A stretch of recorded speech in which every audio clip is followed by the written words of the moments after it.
ये कहानी शुरू होती है रूल ऑफ नैरोपिया, डेथ किंग कर्नल, वो जिसने सब कुछ पार कर लिया था और खुद मौत पर कंट्रोल पा लिया था। आखिरकार एक शताब्दी बाद उसे एहसास हुआ। सच तो यह है कि ह्यूमंस मौत जैसी किसी चीज को कंट्रोल करने के लिए नहीं बनी है। अपने ह्यूमन की जिंदगी को कर्णक ने एक गिरे हुए फैमिली का वो एक बच्चा था। उसने अपनी मदर को खो दिया था और वो काफी ज्यादा डिप्रेशन में आ चुका था। उसे काफी ज्यादा लोग मारते और बुली करते और तब उसे अपने आप पर भरोसा होने लगा। उसने अपने अंदर की पावर्स को जगाया, फिर उसने नाइक्रोमेंसी और केडेक्स का पता लगाया और फिर वो ह्यूमंस के रास्ते से भटक गया। उसके तुरंत बाद कर्णक ने हर एक ह्यूमन और हर एक राज्य को मौत के घाट उतार दिया और 3 ग्रेट मैजिशियन ने कर्णक का विरोध किया, लेकिन उनसे भी ज्यादा कुछ नहीं हो पाया। कर्णक ने उन्हें अपना गुलाम बना लिया। दुनिया के रखवालों ने भी उसे रोकने की कोशिश की, लेकिन जब उसने दुनिया के एंड सबसे डेंजरस ड्रैगन सम्राट क्रेटिया को अपने वश में किया, तब से उन्होंने खुद की बॉडी को एंड में तब्दील कर लिया और वो बन चुका था एक एक्स्ट्रा और अब तक का सबसे स्ट्रॉन्गेस्ट और पावरफुल किंग। डेथ किंग का जन्म हुआ, लेकिन ये सब कुछ बनने के बाद डेथ किंग कर्णक को ह्यूमंस बॉडी में फिर से लौटना था और वो ह्यूमंस की जिंदगी जीना चाहता था। वो इससे काफी ज्यादा बोर हो चुका था, इसलिए वो टाइम मशीन बनवाता है अपने लोगों से, जो कि उसका सबसे वफादार और लेजेंड सैनिक है। और यहाँ तक कि उसने भयानक और दर्द भरे वो बॉडी में घुस रहा था। इस खाली जीवन से वो उब चुका था और कर्ण एक शख्स के पास पहुँचता है जिसका नाम बीरस था और उसकी आर्मी का head commander legend of death था। कर्ण बीरस से कहता है, बीरस तैयारी कैसी चल रही है? बीरस कहता है, ये काफी ज्यादा तैयार है। और जो कर्णक था उसे तो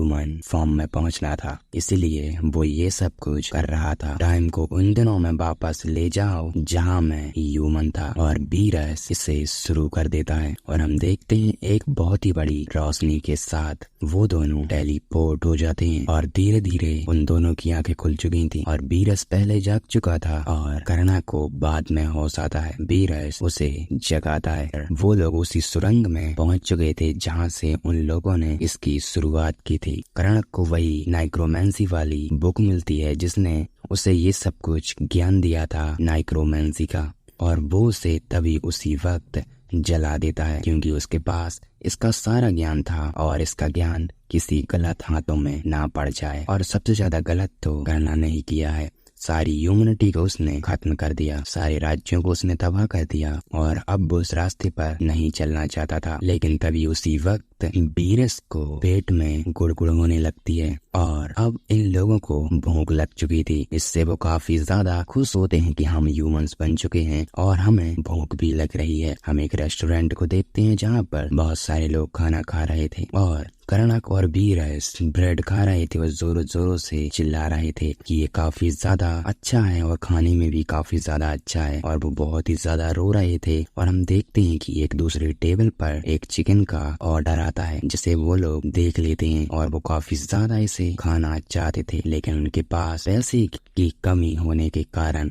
लेकिन जब वो अपने पैसे देखते हैं तो कहते हैं कि इतना सारा पैसा होना हमारी जिंदगी जीने के लिए कुछ भी नहीं है। और अब हमें बताया जाता है ये उस टाइम शुरू हुआ था डेजर्ट फैमिली, जब उसकी सिचुएशन काफी ज्यादा खराब थी। मेरे ग्रैंडपा बॉर्डर ग्रेलिड ने इस जगह में कई सारे बिजनेस शुरू किए, लेकिन बदकिस्मत से वो सारे बिजनेस फेल हुए और मेरे फादर बैरन क्राफ्ट ने बहुत ही ज्यादा कर्ज ले लिया था और बदकिस्मत से मेरे फादर के पास लगातार कर्ज बढ़ने लगा और उनको ये सब जो कर्ज था वो चुकाने की हिम्मत नहीं बची। और उनकी पत्नी के 2 निकम्मे बेटे थे जो फैमिली के मददगार भी नहीं थे और एक हरामी बच्चा जो टूटती फैमिली के में भी उसका साथ नहीं दे सका। फैमिली का सारा तिरस्कार हो गया और मुश्किलों से वो दिन गुजरे थे। अब हमारा सीन प्रेजेंट में आता है। कर्ण कहता है कि वो इतना सारा पैसा आखिरकार गया तो गया कहाँ, और मुझे पास्ट में मैं आ चुका हूँ लेकिन मेरी मेमोरीज अभी भी मेरे अंदर ही है। लेकिन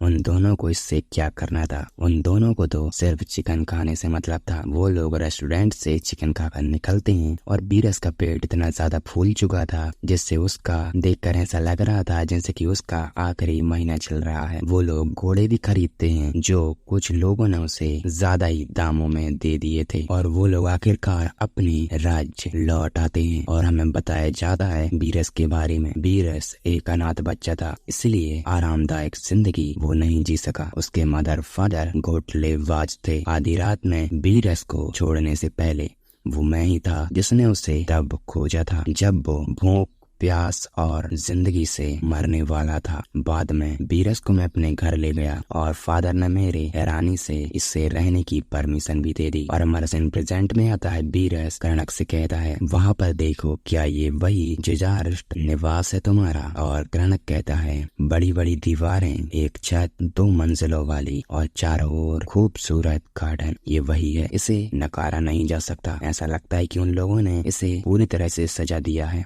लेकिन इनके पास इतने ज्यादा पैसे आ कहां से रहे हैं? कर्णक और बीरस गेट के पास आते हैं जहां पर गार्ड्स खड़े थे और वो गार्ड्स देखकर ही उसे पहचान जाते हैं और वो कहते हैं लॉर्ड कर्ण। और इसे सुनकर वो काफी ज्यादा हैरान रह चुका था। उसे कुछ भी समझ में नहीं आ रहा था। और तब वो अंदर जाते हैं और उन लोगों का जो बटलर था, मतलब कि हर एक रईस फैमिली में राजाओं के इनमें से एक बटलर इनके पास जरूर होता है। वो बटलर कहता है कि आखिरकार आपने आपका गोल को अचीव कर ही लिया होगा। आप जर्नी पर गए थे तो जर्नी में क्या क्या हुआ? और कर्णक जो था वो उसे सुनकर काफी ज्यादा हैरान रह चुका था, क्योंकि उसे अब पता चल चुका था कि उसके फादर की डेथ हो चुकी है और उसकी स्टेप मदर भी मारी जा चुकी है। बटलर बताता है कि डेसिस और फेरले का भी डेथ हो चुका है, लेकिन अब मैं आपको देखकर काफी बेहतर महसूस कर रहा हूँ। और कर्णक अपनी तो लो वॉइस में कहता है तो इसीलिए मुझे यहाँ का लॉर्ड बना दिया, लेकिन मेरा फैमिली पूरा का पूरा कैसे मर गया? और अब जो कर्णक होता है वो कहता है कि मैं एक जर्नी पर गया था जहाँ पर मुझे नाइक्रोमेंसी में महारत हासिल करनी थी। और हमारा सीन प्रेजेंट में आता है जहाँ पर जो कर्णक था अब वो नाटक करने लगता है। बीरस बटलर से कहता है कि वो जर्नी कर कर काफी ज्यादा थक चुका है, उसे आराम की जरूरत है। और वो अपने कमरे में जाती हैं, लेकिन जैसे ही रात होती है उन लोगों का प्लान सक्सेसफुल हो चुका था और अब शुरू होगा सच का पता लगाना। वो लोग बटलर के कमरे में पहुंचते हैं जहां पर बटलर गहरी नींद में सो चुका था। कर्णक के हाथ में एक चीज थी जिसमें से एक डार्क ऑरा निकल रहा था। जैसे ही बटलर को उसकी स्मेल जाती है, बटलर उठकर बैठ जाता है और कहता है यस मास्टर। और कर्णक पूछता है बटलर से कि डिजास्टर में इतना ज्यादा सुधार कैसे हुआ और मेरे घर का जो लीडर था वो कैसे हुआ और मेरी फैमिली की डेथ कैसे हो गई? बटलर बताता है कि ये सब 4 साल पहले का है और दूसरे यंग मास्टर जब वो ट्रेनिंग पर गए थे उन्होंने किस्मत से एक सिल्वर की खदान को उन्होंने खोज निकाला, लेकिन प्रॉब्लम ये थी कि वो किसी और दूसरी लोकेशन पर थी और ये जिजार्ड फैमिली और डेविटर फैमिली के बीच की जमीन पर थी, मतलब कि एक खदान और 2 राज्यों की फ्रंट लाइन। और डेविटर फैमिली ने हमेशा से ही वो जीतती आ रही है क्योंकि उनके पास मिलिट्री ट्रेनिंग भी है, काफी ज्यादा वो स्ट्रांग है इसलिए। और वहाँ डेविटर सर रेंडो ने तुम्हारे सेकेंड ब्रदर को डिफीट किया था, मतलब उसे खत्म किया था, उसे आसानी से उसने खत्म कर दिया था। और यहाँ तक कि केल्डियम मास्टर टेलेस फैमिली के सबसे बड़े बेटे हैं और एंड में नाबालिग होने के कारण और इसके बावजूद भी यंग मास्टर कर्णक को इसका वारिस चुना। तब दोनों फैमिली ने अडल्ट होने और घर का अधिकारी और मुखिया बनने तक वॉर को टाल दिया और उन लोगों ने इसका वादा किया। हालांकि हर दिन तांबे की खदान और वॉर के मुआवजे के वादे को लेकर हर दिन कुछ न कुछ होता रहता है और यंग मास्टर कर्णक फैमिली को बचाने के लिए एक सोल्यूशन लेकर आए। चंद्रमा और न्याय के क्रोडेक्स उन्होंने डेविटर के खिलाफ एक डुएल का रिक्वेस्ट किया और यही थी इस सब के पास्ट की कहानी। और हमारा सीन प्रेजेंट में आता है। बीरस कहता है कि तुमने तो अपनी ही कब्र खोद ली, लेकिन कर्णक पूछता है कि लेकिन मुझे बताओ कि अब जो डुअल है वो कब होने वाला है। और जो बटलर था वो कहता है कि 1 महीने बाद। और हम देखते हैं अगली सुबह, और हम देखते हैं कि अगली सुबह कर्णक ने बीरस के लिए काफी ज्यादा अच्छी अच्छी चीजें खाने को बना। और कर्णक कहता है क्या तुम मेरी जगह पर रह सकते हो। और बीरस कहता है ये सब रिश्वतखोरी है, लेकिन मुझे नहीं लगता कि मैं ऐसा कर सकता हूँ। कर्णक कहता है तुमने 4 वॉरियर्स और किंग को भी तो मार डाला है, इसलिए मैं तुम्हें चाहता हूँ। और कर्णक अब कहता है कि तुम फिर खाना बंद करो, अगर तुम मेरी मदद नहीं कर सकते हो तो। बीरस कहता है अगर तुम नाइट के ऑर्डर्स की तलाश करते हो तो अगर हम नाइट के ऑर्डर्स को टैलेंटेड मानते हैं तो ये हो सकता है। तो तुम्हारे पास एक ही ऑप्शन बचता है कि नाइक्रोमेंसी का अब तुम यूज करो। लेकिन नाइक्रोमेंसी पर पहले ही बैन लगा दिया गया था। बीरस उसे बताता है कि अगर तुम्हें याद नहीं है तो जब हम पास्ट में भाग रहे थे कुछ लोगों ने हमें घेर लिया था, और ये उन्हें कैसे पता चला था वो भी मैं तुम्हें बता देता हूँ। ये सोल्जर्स और किंग को भी पता नहीं था, लेकिन जो न्यायाधीश के जो पुजारी होते हैं उन लोगों को ये सब कुछ पता चल गया था। और कर्णक ने वहाँ के सभी सोल्जर्स को मौत के घाट उतार दिया था और वो लोग यहाँ से भाग चुके थे। हमारा सीन प्रेजेंट में आता है। बीरस कहता है मुझे लगता है कि हमें एक नए प्लानिंग की जरूरत है। कर्णक कहता है कि नॉर्मल लड़ाई में शामिल होने का नाटक करते टाइम सीक्रेट तरीके से मुझे नाइक्रोमेंसी का यूज करना होगा। हालांकि मुकदमे के डुअल के दौरान न्यायाधीश के वहाँ पुजारी मौजूद हुए होंगे और मैं बस अपने पास्ट को दोहरा रहा हूँ और नाइक्रोमेंसी का यूज कर रहा हूँ। बीरस कहता है चलो कुछ पैसे लेते हैं और यहाँ से हम भाग जाते हैं। लेकिन जो कर्णक था वो बीरस से कहता है कि ऐसा हम नहीं कर सकते। जो लोग मुझे हेट करते थे, जो लोग मुझे बुली करते थे, वो सब कुछ मारे जा चुके हैं और अब वही लोग बचे हैं जो मुझे पसंद करते हैं। कर्णक कहता है मेरे पास एक आइडिया है, लेकिन ये काफी खतरनाक है। और हम नॉर्थ पोर्ट ऑफ डेवेंटर का सीन देखते हैं जहाँ पर जोड़ो तोड़ो से इन लोगों की ट्रेनिंग चल रही थी। और रैंडोल्फ डेवेंटर स्ट्रॉन्गेस्ट नाइट, और ये वही शख्स है जिसने कर्ण के सेकंड ब्रदर को मौत के घाट उतार दिया था। हालांकि वो उसे ब्रदर नहीं मानते थे, वो उसे काफी ज्यादा हेट करते थे। वहाँ पर लैंडो के पास एक शख्स आता है और कहता है फिर से एक बिजनेसमैन हमें हाल ही में सामने मिले हैं और वो बहुत सारे लोग हैं, तो आप क्या चाहते हैं, क्या हमें उनसे बिजनेस करना चाहिए। और हम देखते हैं कि वहाँ पर एक शख्स आया हुआ था नया और वो रुमाल बेच रहा था और वहाँ की जो लेडीज वगैरह थी वो उस रुमाल को परचेस भी कर रही थी। और हमें पता चलता है ये और कोई नहीं बल्कि बीरस ही है जो भेष बदल कर यहाँ पर आया है। बीरस रैंडो को स्वॉर्डमैनशिप करते हुए देख रहा था और कहता है कि वो एक बेवकूफ आदमी है जो स्वॉर्ड की टेक्निक का यूज करता है। उसने अभी तक वॉर की ऑरे को भी नहीं सीखा है। उसके जैसे अपोनेंट की फ्यूचर को देखना आसान है, वैसे भी ये सिर्फ मैं ही कर सकता हूँ। लेकिन वहाँ पर रैंडो की छोटी बहन आती है जो कि उसे काफी ज्यादा गुस्से से देख रही थी और जो बीरस था वो उससे बात करने की कोशिश भी करता है, लेकिन वो थोड़ी गुस्से में थी और उससे बात नहीं कर रही थी। लेकिन बीरस उसे रुमाल दिखाकर बता लेता है जिससे वो काफी ज्यादा खुश हो जाती है। और अब हम जस्ट के ड्राइंग हॉल का सीन देखते हैं, मतलब कि कर्ण के यहाँ का, जहाँ पर बीरस लौट आया था। लेकिन बीरस वहाँ आकर देखता है कि कर्णक तो बेहोश पड़ा है। कर्णक ट्रेनिंग करते करते थक चुका था और वहीं पर बेहोश हो चुका था। बीरस कहता है भगवान तुम्हारे स्टेमिना को शक्ति थी, लेकिन अब जो कर्णक है उसे स्टेमिना की जरूरत थी, इसलिए बीरस उसे ट्रेनिंग कराता है। और अब 20 दिन ही बचे थे डुअल होने में। सबसे पहले वो लोग सुबह भरपेट नाश्ता करते, उसके बाद ड्रिंक हॉल में जाकर 100 पुशअप्स मारते और 100 पोल स्विंग एक साथ करते, मतलब जैसे कि स्वॉर्ड को घुमाते हैं ना, ठीक उसी तरह से। और 100 स्क्वाड पुशअप्स मारते और आखिरकार उसे ब्रेक मिलता। और 15 दिन अब बचे थे डुअल होने में। कर्णक काफी ज्यादा स्टेमिना में अब अच्छा हो चुका था। बीरस कर्णक के पास आता है और कहता है कि चलो तो हम स्वॉर्डमैनशिप का ट्रेनिंग करते हैं। वो उसे स्वॉर्ड देता है और उसे अब इसे पकड़ना भी नहीं आ रहा था।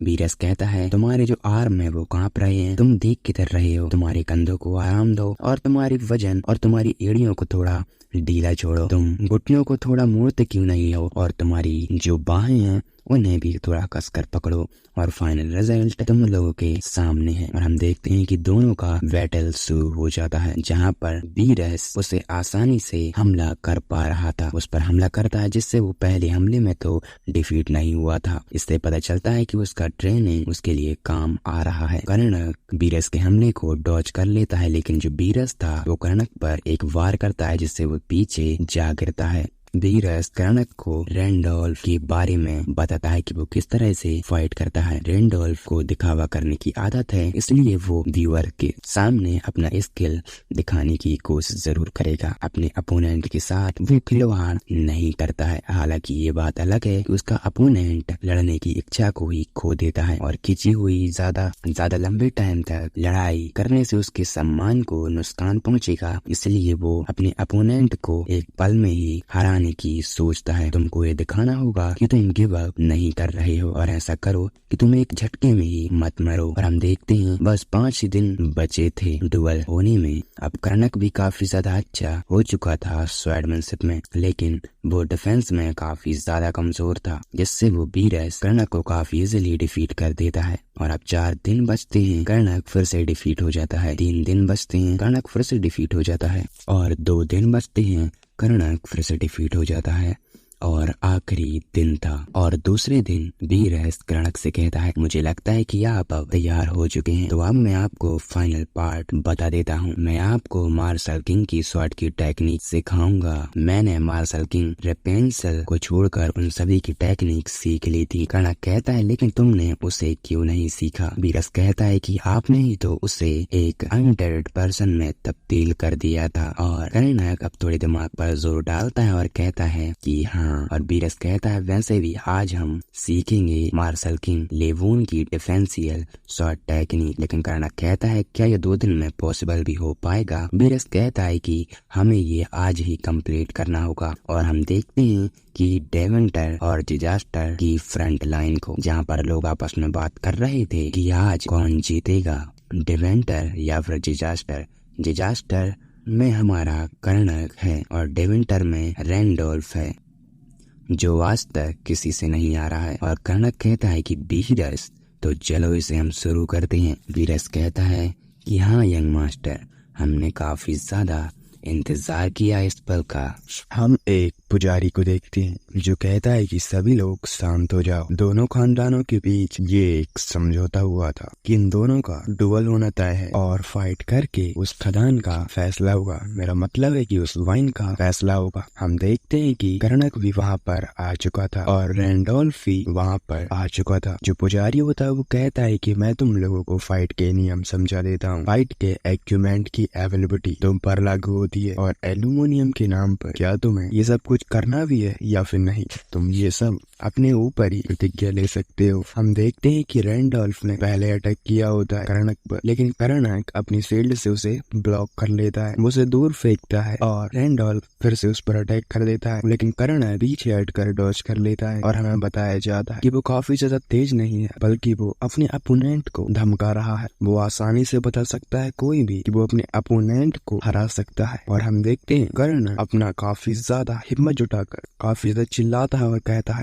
मैं तुमसे डरता नहीं, तो आ जाओ। और हम देखते हैं कि रैंडोल्फ ने अब अपनी मैक्सिमम पावर का यूज किया था, जिससे वो उसकी स्पीड काफी ज्यादा बढ़ चुकी थी। वो कर्णक पर अटैक करता है, कर्णक इससे काफी ज्यादा पीछे हट जाता है। वह सारे लोग कहते हैं कि अभी हुआ क्या था और वो लाइटनिंग क्या थी। कर्णक कहता है कि तुमने काफी ज्यादा अच्छा काम किया, लेकिन अब मुझे शील्ड की कोई भी जरूरत नहीं है। वो अपनी शील्ड को दूर फेंक देता है। कर्णक फिर से कहता है कि तुम बहुत ही ज्यादा स्लो हो, मैंने सोचा था कि तुम तो कुछ भी रहोगे, क्या तुम जैसा मसल सुअर अपने आप को नाइट भी कहता है। इससे काफी ज्यादा रैंडोल्फ को गुस्सा आ जाता है, वो जोरों जोरों से चिल्ला रहा था। कर्णक भी अब पूरी तरह से तैयार था, लेकिन हम देखते हैं रैंडोल्फ अपने आप को संभाल लेता है और कहता है, मुझे शांत होने की जरूरत है, शायद मैं तुम्हारे बहकावे में कुछ ज्यादा ही आ गया था। और जो कर्णक था अब वो मार्शल की स्वॉर्ड टेक्निक को यूज करने वाला था।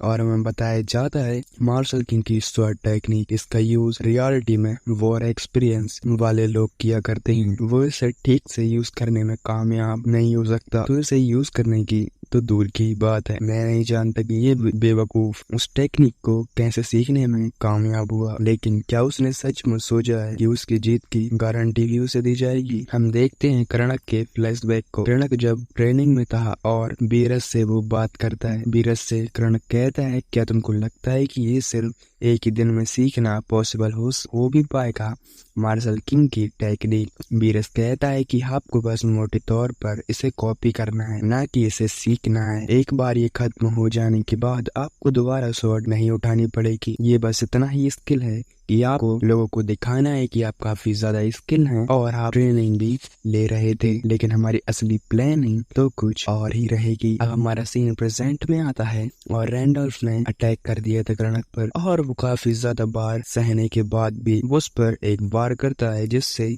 वो उसकी स्वॉर्ड से जाकर टकराता है और उसे वो डिफेंस कर लेता है। कर्णक काफी ज्यादा रो रहा था और चिल्ला रहा था, क्या तुमने सच में सोचा था कि मैं डिजास्टर का खून को तुम इतनी इजीली हरा सकते हो? और इतने में सारे लोग रोने लगते हैं। वहाँ खड़ी ऑडियंस, जो भी डिजास्टर के लोग वहाँ पर उसे देखने के लिए आए थे, क्योंकि उसका तो प्लान इन सब के दिल में अपनी जगह बनाना था, लेकिन इसे हराने की प्लानिंग तो उसके मन में कुछ और ही चल रही थी। रैंडोल्फ ने कर्णक पर फिर से अटैक किया था। बीरस कहता है कि फाइनली, बीरस पीछे से चिल्लाकर कहता है कि माय लॉर्ड, अब आपकी बारी है। और हमें फ्लैशबैक दिखाया जाता है जहाँ पर उन लोगों की बात हुई थी। बीरस ने कहा था कि भले ही आप एक सही वार ना कर पाए, लेकिन आप तो चालों की नकल तो कर ही सकते हैं। हर कोई आपकी चाल को देखेगा। मैं तुम्हें बताऊंगा कि तुमको क्या करना है। रैंडोल्फ लड़ाई खत्म करने के लिए अपना पहला पैर आगे रख कर आएगा। बस आपको कुछ इस तरह से मूवमेंट करनी है कि आपको सही टाइम पर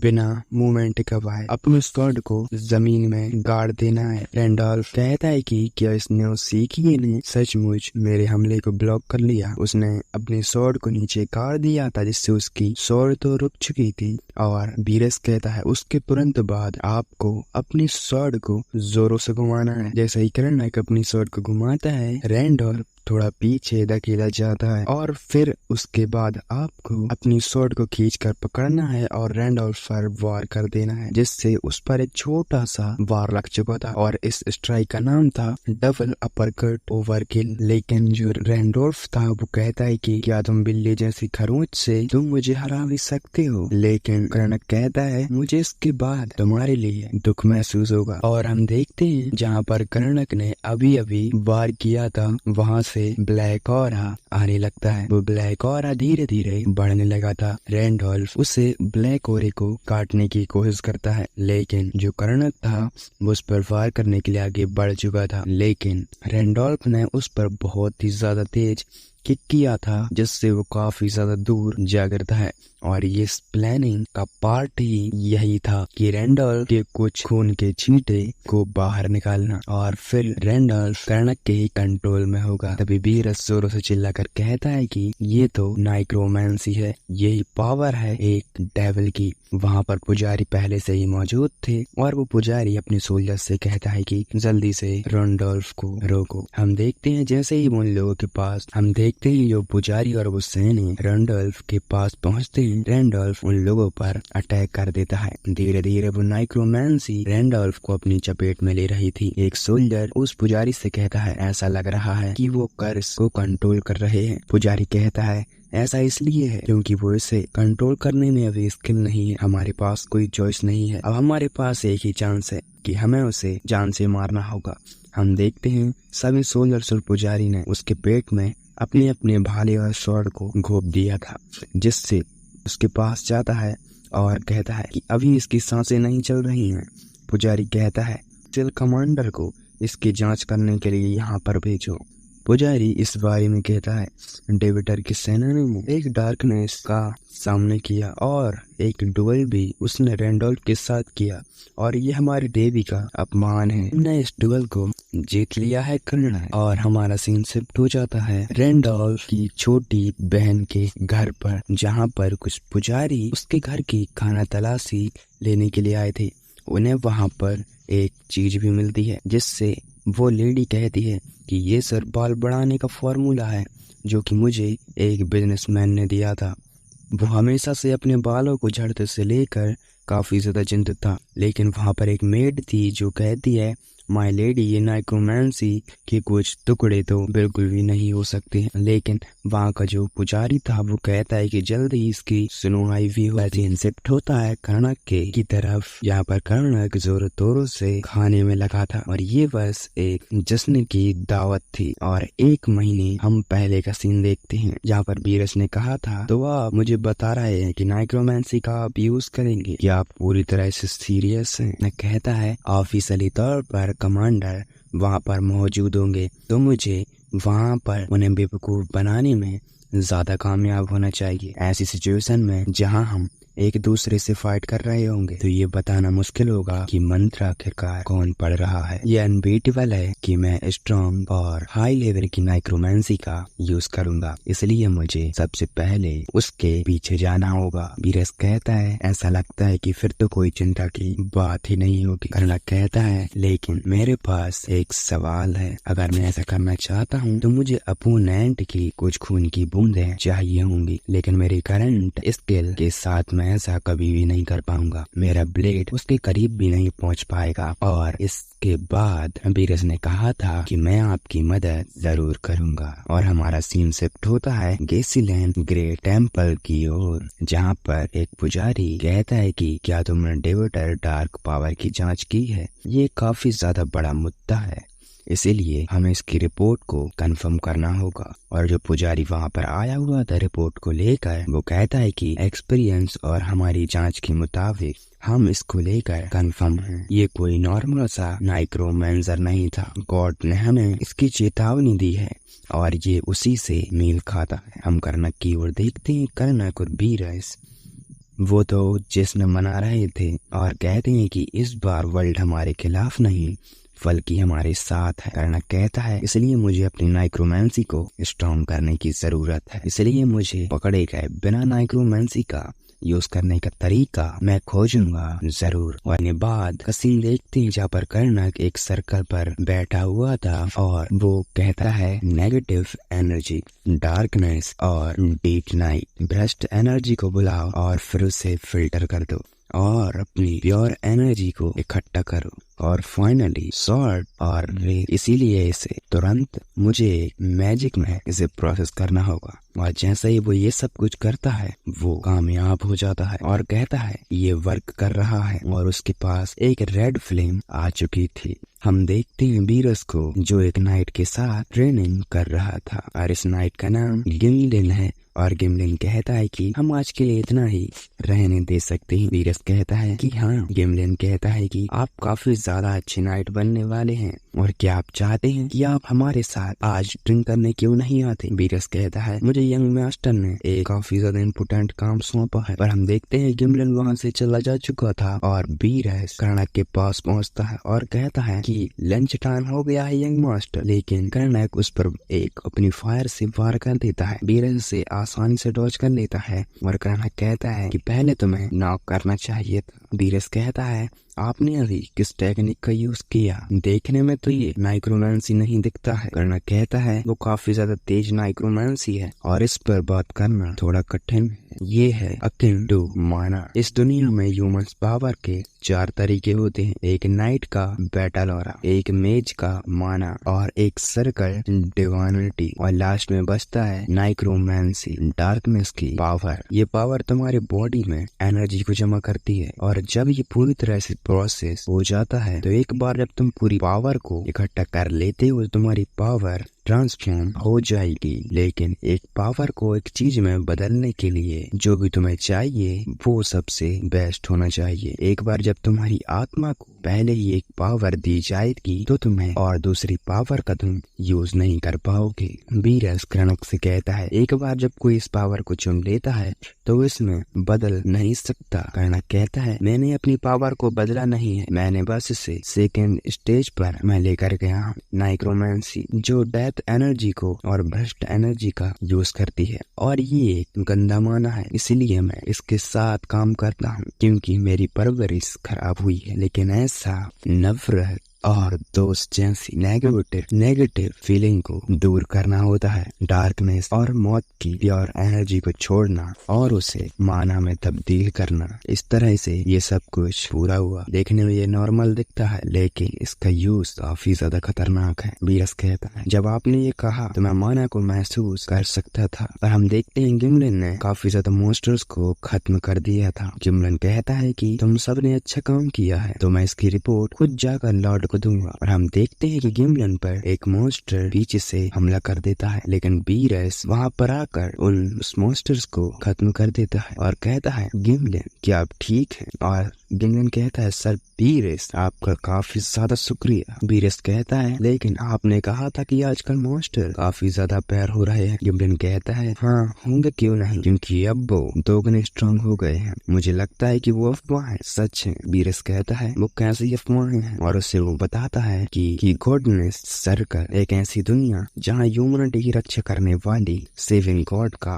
ऑर्डर लागू होता है। खालीपन अपना मुंह खोलेगा और ऐसा भाग्य निकालेगा जिसकी परमिशन नहीं है। ये डार्कनेस होगा और वो लाइटनिंग को मिटा देगा। ऐसा डार्कनेस जो जिंदगी को ही खत्म कर देगा। और फिर कठिनाइयां पैर होंगी, गलत बीस्ट, गलत पावर, गलत लोग अपैर होंगे, जहाँ पर ये पूरा वर्ल्ड ही खत्म होने की कगार पर आ जाएगा। और एक डेथ किंग नीचे आएगा, खून के आंसुओं से इस पूरी दुनिया को रंग देगा, और ये एंड बन जाएगा सारा का सारा। मौत का ये वर्ल्ड बन जाएगा।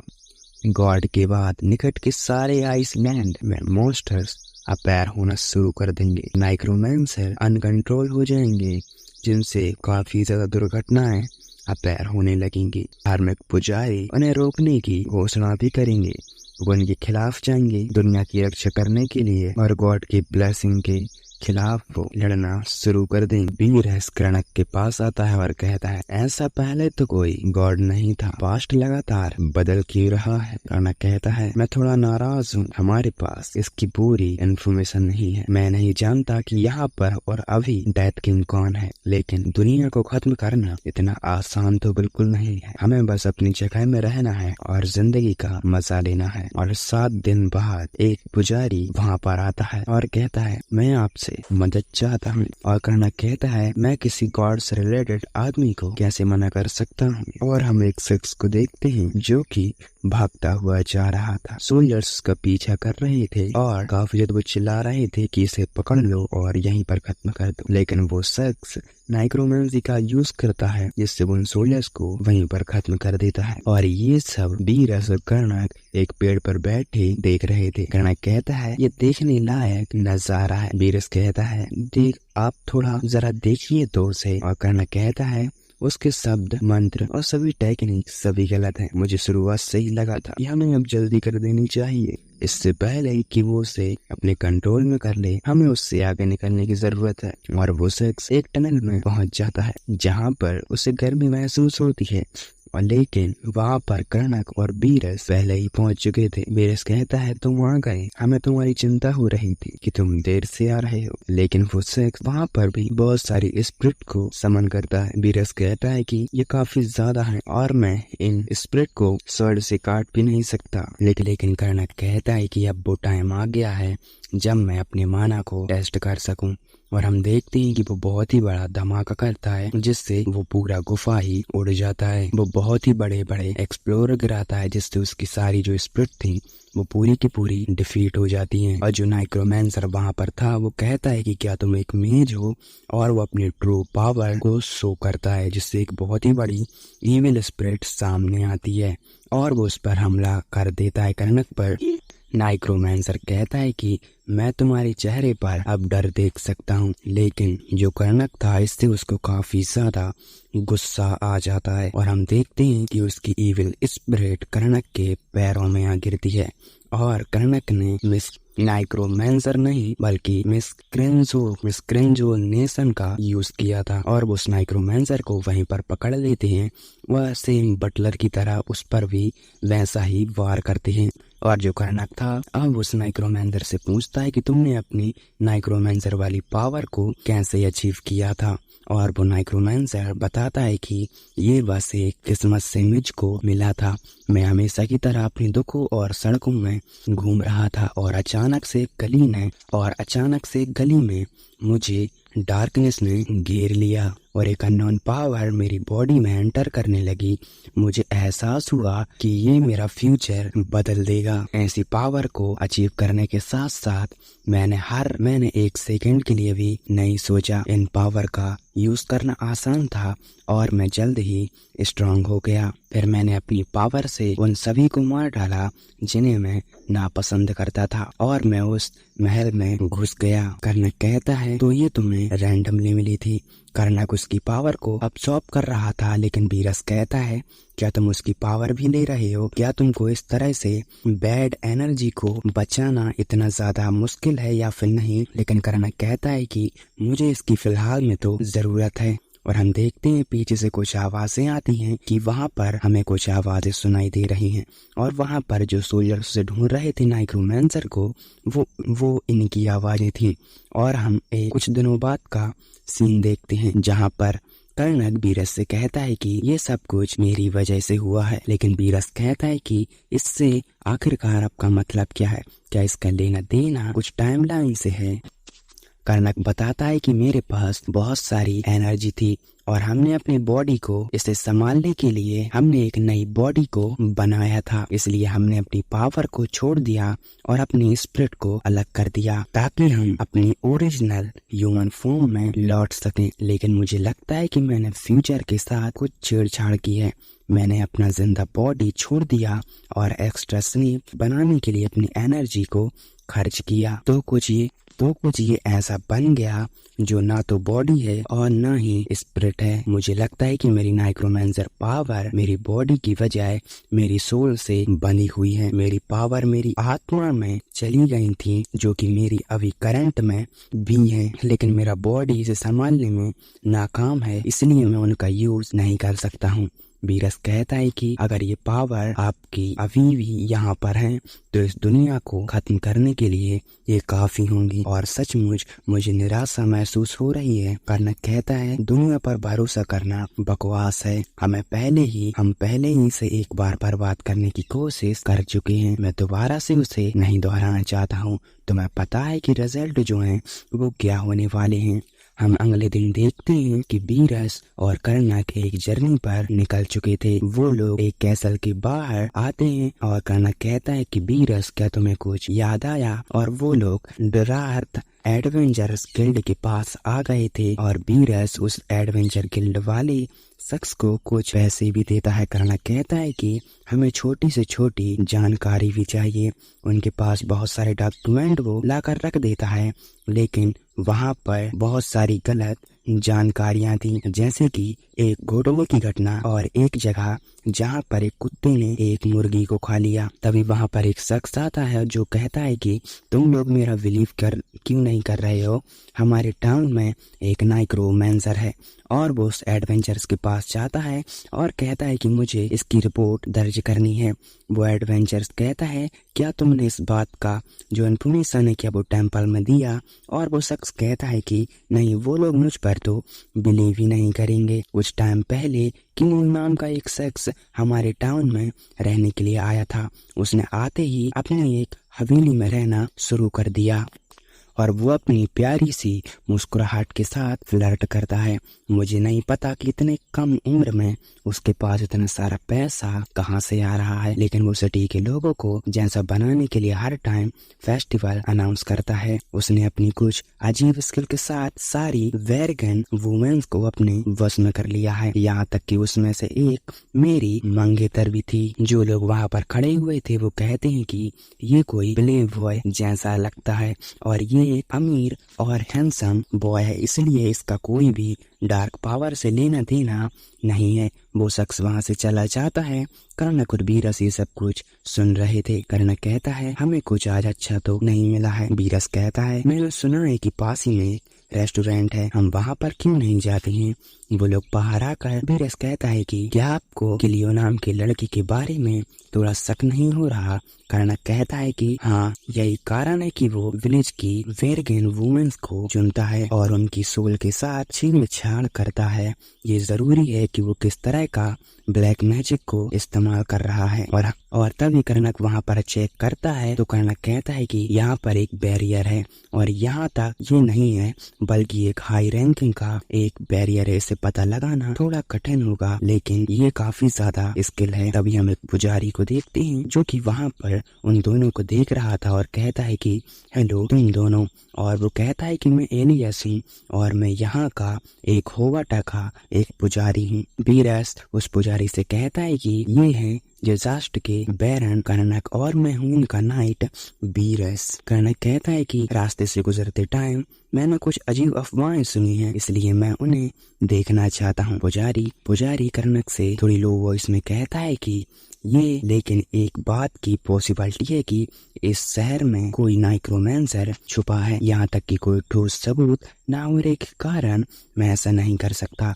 तुम बिलीव नहीं करोगे कि यहाँ कोई नाइक्रोमेंसर है क्योंकि आजकल बहुत सारी गलत इंफॉर्मेशन फैल रही है। और वो पुजारी बीरस की ओर देखता है और कहता है स्वॉर्ड और आर्मर, तुम काफी ज्यादा ट्रेंड बॉडी के साथ दिखते हो। तुम दोनों में से कोई कमजोर तो बिल्कुल भी नहीं है, लेकिन तुम दोनों काफी ज्यादा स्किल दिखते हो, इसलिए मुझे यकीन है कि तुम मददगार भी जरूर होगे। कर्णक कहता है कि ठीक है, आखिरकार हम गॉड की संतान हैं तो हमें आपकी मदद कर खुशी होगी। पुजारी कहता है कि शुक्रिया सेविंग गॉड, तुम्हें ब्लेसिंग जरूर देंगी।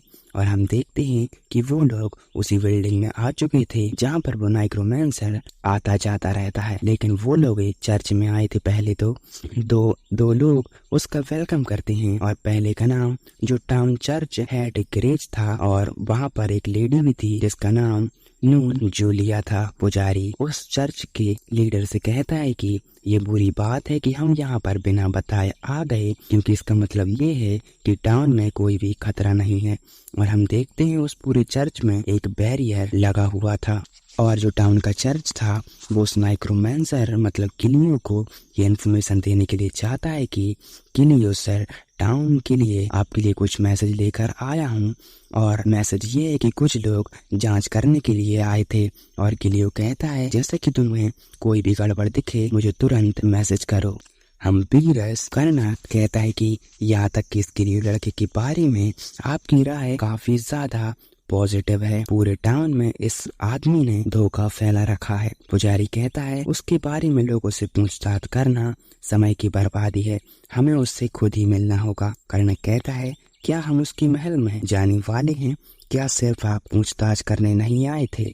लेकिन पुजारी कहता है तुम दोनों मेरे साथ चलोगे बस मेरे प्लान के हिसाब से। किलियो अपनी हवेली में था और वो चर्च के लिए गुजर रहा था जहाँ पर कर्णक, बीरस और वो पुजारी उसका इंतजार कर रहे थे। वो जैसे ही आगे बढ़ता है उसके सामने एक मेड नजर आती है और वो अपनी मेड पर अट्रैक्शन का जो मैजिक था वो इस्तेमाल करता है जिससे वो पूरी तरह से काबू में आ जाती है। और किलियो कहता है ये सोचना अट्रैक्शन अच्छा काम कर रहा है, मैं बिलीव नहीं कर सकता कि ह्यूमन ब्रेन इतना ज्यादा कमजोर होता है। लेकिन हम देखते हैं किलियो जैसे ही आगे जाता है 3 चोर उसकी हवेली में चोरी कर रहे थे। पहला चोर कहता है ओ हेलो, क्या हम पकड़े गए, क्या आप अपनी थोड़ी संपत्ति में से हमें थोड़ा सा देंगे यंग मास्टर। दूसरा चोर कहता है मैंने सुना है कि तुम नगर वासियों को पैसे बांट रहे हो, क्या तुम्हें लगता है कि तुम्हें कुछ पैसा हमें भी देना चाहिए। किलियो कहता है कि तो तुम चोर हो, मुझे बिलीव ही नहीं हुआ। और वो अपने नाइक्रोमेंसर पावर का यूज करता है, लेकिन पुजारी वहाँ पर होता है और वो कहता है अपनी बैरियर का वो यूज करता है जिससे वो लोग उसके वार से बच जाते हैं। और वो कोई चोर नहीं बल्कि बीरस, कर्णक और पुजारी भी चोर के बेस में थे। किलियो कहता है मेरे पास अब कोई चॉइस नहीं बचा है, मैं इन्हें खत्म कर दूंगा। और किलियो तभी वहाँ पर बहुत सारी नाइक्रोमेंसर को निकालने लगता है। बीरस और कर्णक उन सबको खत्म करने के लिए निकल चुके थे। बीरस अपनी स्वॉर्ड से उन सभी को खत्म कर रहा था और कर्णक अपने मैजिक एरो से उन सभी को खत्म करने पर तुला हुआ था। लेकिन जो किलियो था वो अंडरवर्ल्ड के एक बीस्ट को समन करता है जो डीमन नाइट होता है। तभी जो पुजारी था वो होली डिसिपल का यूज करता है, जिससे वो उसको उस नाइट को वहीं पर पकड़ लेता है। और पुजारी कहता है मैं पहले से ही जानता था कि तुम कौन सा मंत्र कब यूज करने वाले हो। लेकिन जो किलियो था वो काफी ज्यादा गुस्से में आ गया था और अब वो अपने ओरिजिनल फॉर्म में आ चुका था, क्योंकि वो एक पहले से ही डीमन था। और वो किलियो बहुत तेजी से उन लोगों के पीछे पहुंच जाता है, लेकिन कर्णक और बीरस उसे मारने के लिए पीछे ही चले जाते हैं। बीरस उस पर काफी ज्यादा स्लैशेस मारता है और कर्णक मैजिक एरो जिससे वो लोग उसे डिफीट कर देते हैं। पुजारी को कुछ भी समझ में नहीं आया था, ये इतनी ज्यादा जल्दी हुआ था। पुजारी कहता है इनकी ताकत नॉर्मल सी है, लेकिन इनका स्किल और टीम वर्क अनबीटेबल है। पुजारी उस किलियो की डार्क माना को अब्सॉर्ब कर रहा था और एक बोतल में उसे भर लेता है। पुजारी कहता है जैसा कि एक्सपेक्टेड था, ये बस एक डार्कनेस है। लेकिन उसी वक्त जो कर्णक था वो पुजारी पर वार कर देता है, जिससे वो बेहोश हो जाता है। और कर्णक कहता है ये है अट्रैक्शन मैजिक। ऐसा लगता है कि ये एक कल्ट का मेंबर है जिसे डेनसिक का सम्मान भी दिया गया है। बीरस कहता है मुझे लगता है कि तुमको डेथ गॉड अभी भी माना जाता होगा। डेथ और रिबून का गॉड है, उसे एक ऐसा कुछ माना जाता है जो मौत को इस दुनिया से शुद्ध करेगा और एक नया हेवन को क्रिएट करेगा। कर्णक कहता है और मुझे कुछ ऐसी चीज भी अचीव हुई थी। पुजारी की पावर में से आसानी से मैं इस माना को अब्सॉर्ब कर सकता हूँ। यही कारण है कि मैं इसका ट्रेनिंग करने के लिए पुजारी के साथ आया था। कर्णक को प्योर और सीलबंद नाइक्रोमैंसर ये पावर है। अगर मैं डेमनिटी का यूज करूँ तो मैंने सोचा था कि ये आसानी से मैं अपने माना को शुद्ध कर सकता हूँ। और हम देखते हैं अगली सुबह जहाँ पर वो कहते हैं कि फादर क्या आप ठीक हैं। और जो फादर होता है वो कहता है कि जो पुजारी होता है वो कहता है मैंने थोड़ा सावधानी नहीं बरता और मुझे लगा कि मैं इस जाल में फंस न जाऊं। और वो लोग वहाँ से निकल जाते हैं। पुजारी कहता है कि तुम्हारी मदद मुझे काफी ज्यादा यूजफुल हुई और तभी हमने उसे पकड़ा। पुजारी कहता है तुम लोग आखिरकार अब जा कहाँ रहे हो। कर्णक कहता है कि हम थेराड सिटी में आराम करने की प्लानिंग बना रहे हैं। वो लोग वहाँ से उसे बाय कहकर निकल जाते हैं, लेकिन पुजारी कौन पर शक होता है और कहता है मुझे वापस लौटने और इनके बारे में इन्फॉर्मेशन जमा करने की जरूरत है। रात हो जाती है और रात हो चुकी थी। थेराड सिटी का आउटसाइड का हम सीन देखते हैं जहाँ पर उन लोगों ने उस नाइक्रोमैंसर को किडनैप कर लिया था और वो उसे बेरहमी से टॉर्चर कर रहे थे। कर्णक कहता है इसमें बहुत सारी बैड एनर्जी फ्लो कर रही है, हमें इसे प्योर वाटर में, मेरा मतलब है कि होली वाटर में हमें इसे डुबो कर इसे शुद्ध करना होगा। बीरस कहता है इतने कम से कम 3 महीने लगेंगे, शायद कोई बड़ी घटना घटने वाली है। और हम देखते हैं उनके पास एक लेटर आया था और ये लेटर हबोटा के ऑर्डर का था और उसने पहले ही कांटेक्ट कर लिया था और ये उसी पुजारी का था। और हम हबोटा टेम्पल का सीन देखते हैं जहाँ पर बीरस और कर्णक पहुंच चुके थे और वही पुजारी वहाँ पर मौजूद था अपने 2 लोगों के साथ। एक शख्स का नाम जो था सिक्स्थ सर्कल मेज, जिसका नाम रिलीज था और इसे हम रेड कहकर पुकारेंगे। और जो लेडी जो स्वैर्डमैनशिप सारथी एलन थी। कर्णक कहता है सारथी एलन ने अपनी 20 साल की उम्र में मार्शल एनर्जी को अवेकन कर लिया। ये उन दिनों काफी ज्यादा मशहूर हुई थी और ये एक मेज मार्शल एनर्जी को अपनी पावर के लेवल से ज्यादा कर सकता है। किसी मैजिशियन के पास इतने ज्यादा चक्र होंगे वो उतने ही ज्यादा एनर्जी और मंत्रों का यूज कर सकता है। और चक्र और ग्रेट मैजिशियन एक ऐसी कैटेगरी बन जाता है जो ह्यूमैनिटी की लिमिट को ही तोड़ देती है। और ये सचमुच एक ग्रेट मैजिशियन है जो उस लेवल पर पहुंच चुका है। मेरे पास बस माना की ही कमी रहती है। मार्शल एनर्जी को अवेकन किया गया और इसके भी कुछ लेवल्स होते हैं जैसे कि red, blue, purple, silver and golden night. तुम जितनी ज्यादा ऊपर बढ़ते चले जाओगे तुम्हारा ऑरा उतना ही ज्यादा प्योर और स्ट्रॉन्ग होता चला जाएगा। इनमें से गोल्डन नाइट बनना चौथे मार्शल किंग का गोल्डन नाइट चौथे मार्शल किंग ने इसे अचीव किया था। और सिक्स्थ सर्कल मेज रेड रिलीफ और एलन जो रेड नाइट है, इसलिए हमें बैकअप की भी जरूरत पड़ सकती है। कर्णक, बीरस, रेड और एलन इन सभी का आपस में मिलना जुलना हो चुका था और पुजारी जिस मकसद से इन सभी को यहाँ पर बुलाया था अब पुजारी वो बताता है। पुजारी बताता है कि डस्ट सिटी यूस्टल किंगडम और टायरनोडम एम्पायर के बीच ये जगह बना हुआ है। ये एक ऐसा सिटी है जिसमें अपनी जमीन को लेकर लंबे टाइम तक फाइट चलती रही है। किंग झगड़ते झगड़ते थक गया था और उन्होंने इसे खत्म करने के लिए शादी का एक प्रपोजल भेजा और उस जमीन पर रूल करने के लिए डस्ट काउंट ने उस फैमिली को क्रिएट किया। हालांकि प्रॉब्लम ये थी कि उस सिटी पर एक ऐसा जगह भी था जहाँ पर बिजनेस काफी ज्यादा अच्छा चलता था। उनके पास उनकी संपत्ति काफी ज्यादा बढ़ने लगी, लोगों की तादाद भी बढ़ने लगी और ठीक से रूल करने पर उन्हें थोड़ी दिक्कत आने लगी, जिसमें से जो क्राइम थे वो कंट्रोल से बाहर होने लगे। इस तरह क्राइम जो थे वो फिर रोज रोज होने लगे और सबसे बड़ा क्राइम सिकी कैंट, लेफ्टिनेंट और प्लाथ ने अपनी पावर का जब यूज किया था, सबसे बड़ा क्राइम वही था। दोनों ने ट्रस्ट और इसकी विरासत पर दावा किया था और दोनों फैमिली ने फिर शहर को आपस में बांट लिया आधा आधा। लेकिन जो रियल उसके वारिस थे वो काफी ज्यादा स्ट्रगल कर रहे थे उस आधे हिस्से को भी पाने के लिए। लेकिन किंगडम जो एक काफी ज्यादा एक बड़ा नगर था वो उससे काफी ज्यादा परेशान हो चुके थे। लेकिन इस बात को एक्सेप्ट करने पर थोड़ा उनको एग्री करने में थोड़ा प्रॉब्लम हो रहा था जिससे वो रूल उस पर कर सके।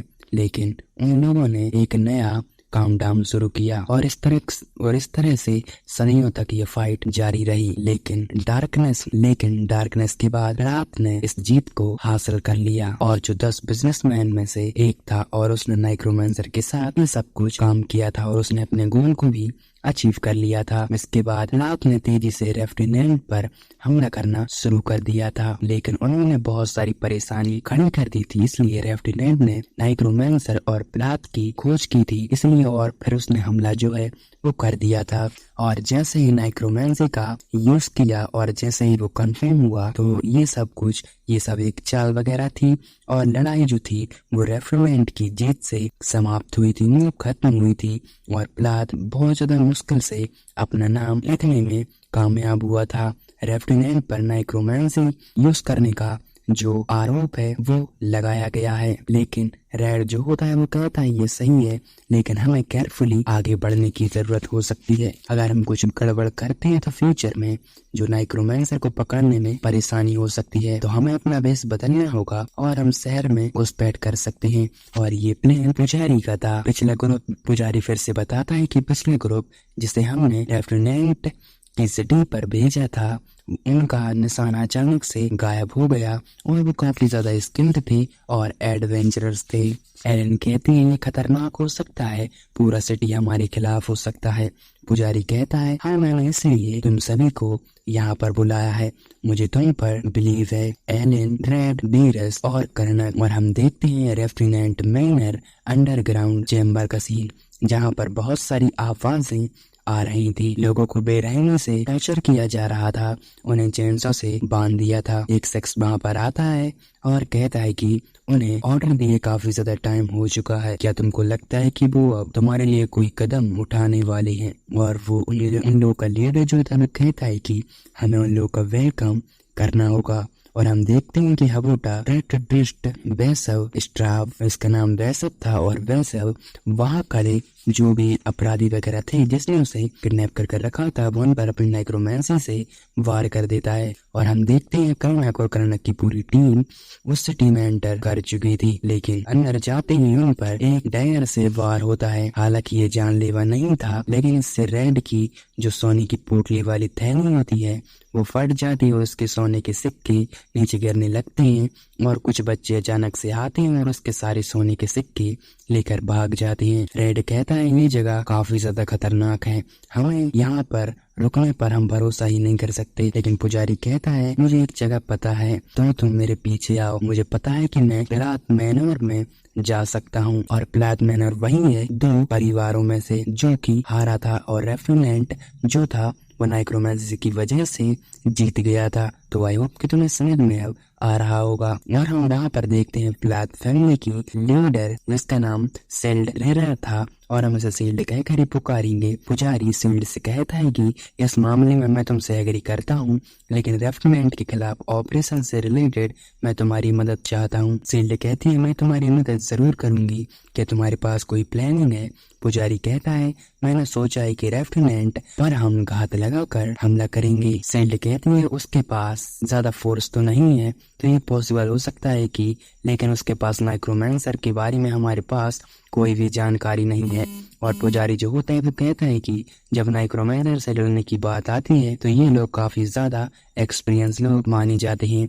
मेरा मतलब है कि रेड, एलन, बीरस और कर्नक। और हम रेफनेंट स्टेट का सीन देखते हैं जहाँ पर बहुत सारे सोल्जर्स रखवाली कर रहे थे, लेकिन दीवार के उस पार वो सारे लोग आ चुके थे। मेरा मतलब है कि कर्नक और कर्नक की सारी टीम वो लोग एक बोतल में आग लगाते हैं और उन पर हमला कर देते हैं, जिससे काफी ज्यादा सोल्जर्स घायल हो जाते हैं। लेकिन एक दूसरी टीम वहां पर आ जाती है और कहते हैं कि इन सभी को खत्म कर दो। लेकिन जो रेड था अब वो कहता है कि तुम नाइट हो और मुझे नाइट को वेलकम करना काफी ज्यादा पसंद है। रेड उन सब पर अपनी फायरवॉल से हमला करता है और क्लैम लाइटनिंग से, जिससे वो उन सभी को, मेरा मतलब है कि कुछ सोल्जर्स को खत्म कर देता है। और जो एलन थी वो अपनी स्वॉर्ड को उठाती है और काफी ज्यादा बड़ी स्लैश मारती है, जिससे काफी ज्यादा सोल्जर्स कम गए थे।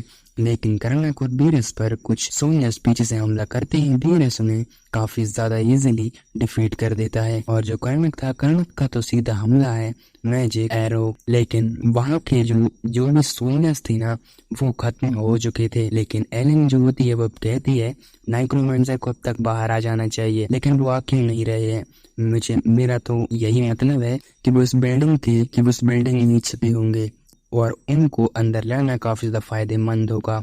हम देखते हैं कि वो लोग अंदर भी पहुंच चुके थे, जहां पर 3 ग्रेट मैजिशियन उनका इंतजार कर रहे थे। उनके पास एक हाई रैंकिंग अनडेडेड सीक्रेट था जो कि काफी ज्यादा पावरफुल था। और पुजारी, कर्नक, बीरस और रेड इससे काफी ज्यादा खुश होते हैं कि बस हमें इन तीनों को पकड़ना है और हमारा जो मिशन है वो कंप्लीट हो जाएगा। लेकिन कर्नक और बीरस के मन में तो कुछ और ही चल रहा था। कर्नक कहता है इन तीनों से हमें काफी ज्यादा अच्छा पैसा मिलेगा। बीरस कहता है हाँ आपने सही कहा सर। और हम देखते हैं वो हाई रैंकिंग वाला अनडेड पर्सन इन सभी पर अटैक कर देता है। लेकिन पुजारी जो होता है वो अपनी प्योर होली लाइट का यूज करता है और हम देखते हैं उससे पहले कुछ हो पाता, लेकिन एलन बीच में आ जाती और एलन अपनी स्वॉर्ड से उन तीनों को वहीं पर डिफीट कर देती है। पुजारी कहता है मिस एलन, मैंने आपसे कहा था कि हमें उन्हें पकड़ना है ना कि खत्म करना है। और इतना होते ही पूरी बिल्डिंग्स में अचानक से जैसे ऐसा लग रहा था कि कोई डीमन इस पूरी बिल्डिंग पर कब्जा कर रहा है। धीरे धीरे वहां पर मसल्स आना भी शुरू हो जाते हैं और हम देखते हैं कि बेसिप वहां पर आ चुका था। और मैं तुम्हें बता दूं बेसिप जो है वो एक पुजारी ही है, लेकिन वो नाइक्रोमैंसर का यूज करता है। बेसिप कहता है तुम यहाँ पर आए वो भी मेरे प्लेस पर मुझे धमकी देने के लिए। और जो पुजारी होता है ना जो कर्नक के साथ था, वो पुजारी कहता है मैं इस पर बिलीव नहीं करना चाहता कि तुम एक गॉड के एक सेवक हो, लेकिन तुम डार्कनेस का साथ जो है वो क्यों दे रहे हो। और हम देखते हैं कि उन लोगों ने एग्जिट का जो गेट था उसे भी उसने ब्लॉक कर दिया था, उनके बाहर जाने का जो गेट था उसे ब्लॉक कर दिया था। पुजारी कहता है ऐसा है तो मैं तुम्हारी डार्कनेस को ही खत्म कर दूंगा मैं अपनी होली लाइट से। और वो उस पर वार करने की कोशिश करता है, लेकिन कर्नक जो होता है वो उसे देखता है और कहता है कि जो डिवाइनिटी है ना वो वर्क कर रही है। और वो अपने मन में भी कहता है कि जो डिवाइनिटी है वो नाइक्रोमैंसर को अब्सॉर्ब करने दे रही है। लेकिन बेसिप कहता है कि तुमको पता है कि अब तक तुम लोग यहाँ पर हो।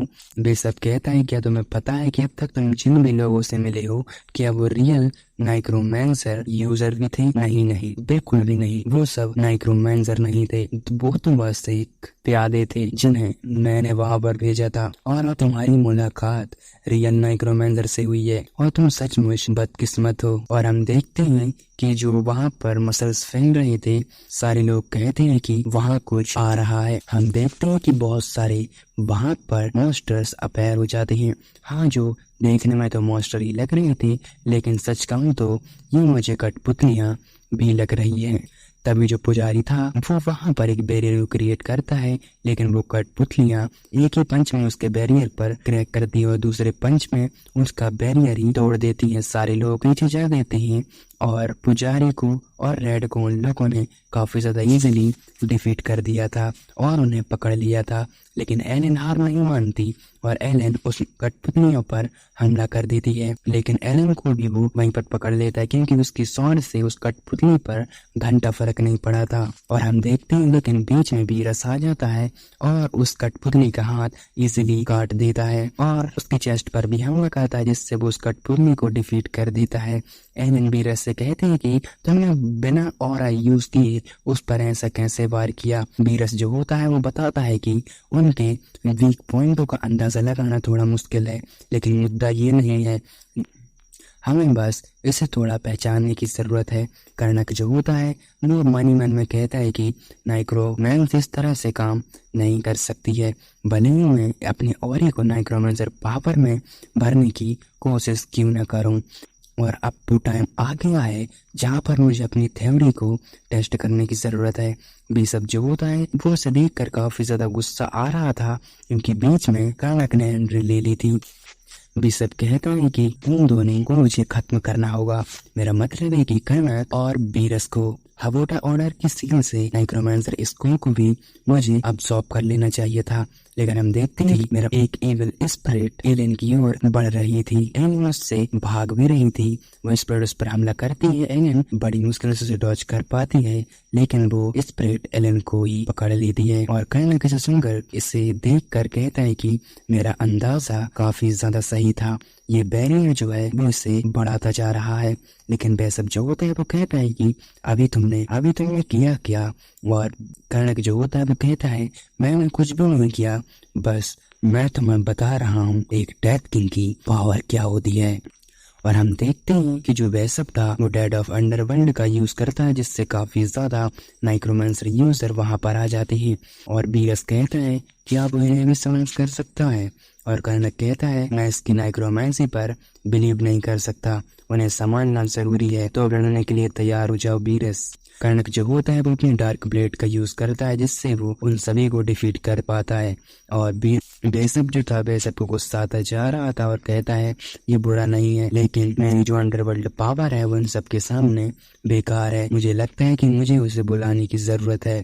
और मैं एक डीमन को बुलाता है और जो डीमन वहां पर आया था वो डीमन कहता है कि क्रिएटर क्या मेरे लिए कोई ऑर्डर है। क्रिएटर इसलिए बोल रहा है क्योंकि इसी ने इसे क्रिएट वगैरह किया हुआ है। इसके बारे में मैं थोड़ा आगे जानने के लिए शायद पता भी चले। बेसब कहता है इन लोगों को मार डालो और उस वुमेन को मेरे पास लेकर आओ। लेकिन हम देखते हैं अचानक से हमारा सीन शिफ्ट हो जाता है। कर्णक और बीरस उसकी हवेली से ही बाहर आ गए थे। बीरस जो होता है वो कर्णक से कहता है कि आप प्लॉट पर वापस जाना खतरनाक होगा। कर्णक कहता है कि हाँ रेफिनेट पहले ही वहां पर खोज चुका है। एलन बेल के साथ थी। एलन कहती है तुम हमेशा से ही झूठ बोल रहे थे, दिखावा मत करो, मुझे तुम्हारी कोई भी परवाह नहीं है, मैं जानती हूँ कि तुम एक नाइक्रोमैंसर यूजर हो। कर्णक कहता है कि हम अच्छे इंसान बनने की कोशिश कर रहे हैं, हम अपनी सारी मेमोरीज को मिटा देंगे। एलन भी मान जाती है और कहती है ठीक है, मैं पहले ही अपने हाथों को महसूस नहीं कर पा रही हूँ, मैं नॉर्मल जिंदगी अब नहीं जी पाऊंगी, तो स्वर्ग में सिर्फ 2 बनना दूर की बात है। और मैं तुमसे एक रिक्वेस्ट करना चाहती हूँ कि तुम मुझे अभी इसी वक्त और इसी मौके पर तुम मेरी जान ले लो।